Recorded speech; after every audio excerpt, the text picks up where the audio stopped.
મહાદેવ હર રેણુકાબેન જોશીના સર્વે સ્નેહી બંધુઓને જય શ્રી કૃષ્ણ, જય સિદ્ધનાથ. આજે અષાઢ વદ નો સોમવાર. આજની રાશિ છે મેષ, જે બપોરે 4:45 વાગ્યા સુધી જ રહે છે. પછી રાશિ થાય છે વૃષભ, 4:45 વાગ્યે બપોરના. એના નામના અક્ષર છે બ, વ અને ઉ. એમના ઉપરથી નામ પડશે બાળકનું.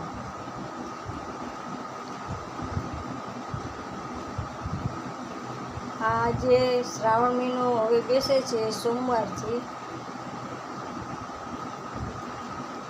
તો કોઈને રુદ્રી કરાવી હોય તો નામ લખાવશો તમારું.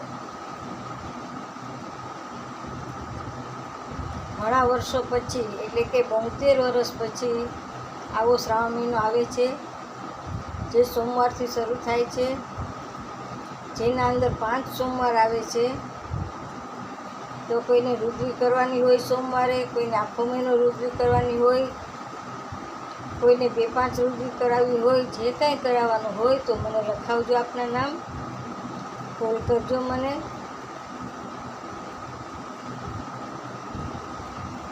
બોતેર વર્ષ પછી આવો શ્રાવણ મહિનો આવે છે કે સોમવારથી બેસે અને સોમવારે જ પૂરો થાય છે. સોમવતી અમાસ છે શ્રાવણ મહિનાનું, બહુ ઉત્તમ છે.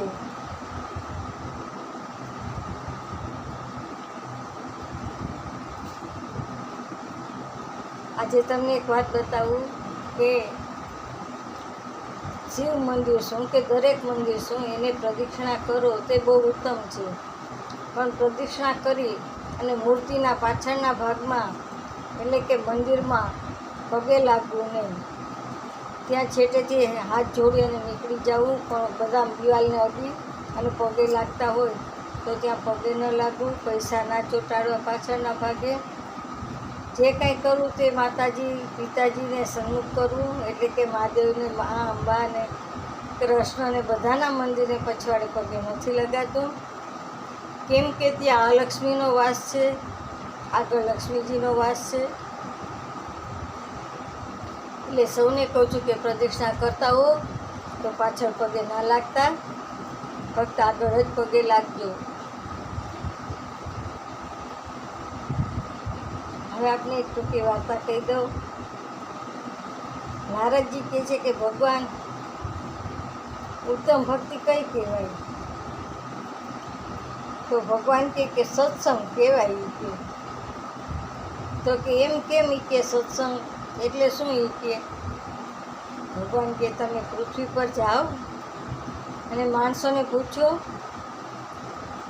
જે કોઈ મળે એને પૂછો કે સત્સંગ એટલે શું, એટલે તમને જાણવા મળી જશે.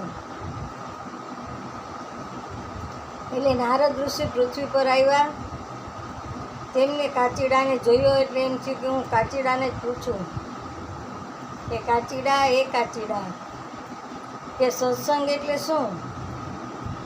ત્યાં તો 2 જ મિનિટમાં પેલો શ્રીજી ચરણ પામી ગયો કાચીડો. ફરીને ભગવાન પાસે ગયા કે અરે ભગવાન, મેં તો કાચીડાને પૂછ્યું અને કાચીડાએ જવાબ ના આપ્યો, પણ 2 મિનિટમાં શ્રીજી ચરણ પામી ગયો. ભગવાન કે કાંઈ વાંધો નહીં, પાછા તમે પૃથ્વી પર જઈ અને પૂછો કે સત્સંગ એટલે શું ને સત્સંગનું ફળ કેટલું, એટલે તમને જાણવા મળી જશે. ફરી નારદ ઋષિ પૃથ્વી પર આવ્યા અને ફરી એને પોપટને પૂછ્યું, પોપટના બચ્ચાને જોયું. એટલે કહે છે કે પોપટ, તું મને બતાવ કે સત્સંગનું ફળ શું, કેટલું ફળ? તો 2 જ મિનિટમાં પોપટ પણ મરી ગયો. નારદ ઋષિને કાંઈ સમજાણું નહીં કે આ શું થયું, એટલે ફરીને ભગવાન પાસે ગયા. એ છે કે ભગવાન, આ સત્સંગ શું ને સત્સંગનું ફળ કેટલું મને કોઈ બતાવતું નથી, આ પોપટ પણ મરી ગયો. ભગવાન કે કાંઈ વાંધો નહીં, આજે તમે મૃત્યુલોક ઉપર જાઓ, પૃથ્વી પર જઈ અને રાજાના કુંવરને પૂછો આજે જેનો જન્મ થયો છે એટલે નારદ ઋષિ તો આવ્યા રાજ દરબારમાં, અને અહીંયા મોટો ઉત્સવ હાલતો હતો. રાજાનો કુંવર જન્મ્યો હતો. ત્યાં જઈને કુંવરને પૂછે છે કે આ સત્સંગનું ફળ શું? એટલે પેલો બાળક બહુ જ હસવા માંડ્યો. એ મરી ન ગયો પણ એકદમ હસવા માંડ્યો. અને નારદજી ફરીને પૂછે છે કે બાળક તું બતાવો કે સત્સંગનું ફળ શું? તો કહે છે હું પહેલાં કાચીડો હતો, તમે મને પૂછ્યું, તમારી હારે સત્સંગ થવાને જ મારી મુક્તિ થઈ ગઈ કાચીડાના જન્મમાંથી. તમે જોયું નહીં? આ સત્સંગનું ફળ છે. તમારા જેવા ઋષિ હારે સત્સંગ થયો આટલો 1 મિનિટનો તો મને મોક્ષ ગતિ મળી ગઈ. બીજા જન્મમાં હું પોપટનું બચ્ચું થયું, તમે આવ્યા, મને પૂછ્યું કે બોલ પોપટ સત્સંગનું ફળ શું? તો એ પોપટ પણ મૃત્યુ પામ્યો. આમ ઋષિ હારે આટલો જ સત્સંગ થવાથી ને મારો મોક્ષ ગતિ થઈ ગઈ, અને મને ફરી જન્મ થયો આ રાજાના કુંવર તરીકે. તો હવે તમે જ વિચારો કે આ સત્સંગનું ફળ કેટલું. એટલે ઋષિ તો મહાન હતા, સમજી ગયા.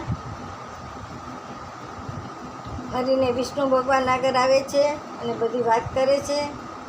વિષ્ણુ ભગવાન કહે છે કે સાંભળો તમે, એ બાળક જ પોપટનો જન્મ હતો અને એ બાળક જ કાચીડો હતો, પણ તમે સીધા તો માનો નહીં.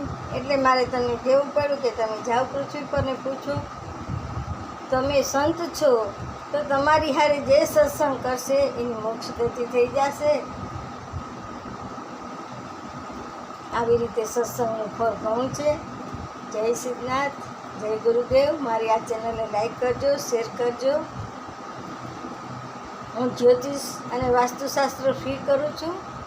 કોઈને માર્ગદર્શનની જરૂર હોય તો પ્રશ્નો પૂછજો. તેમજ કર્મકાંડ કરું છું.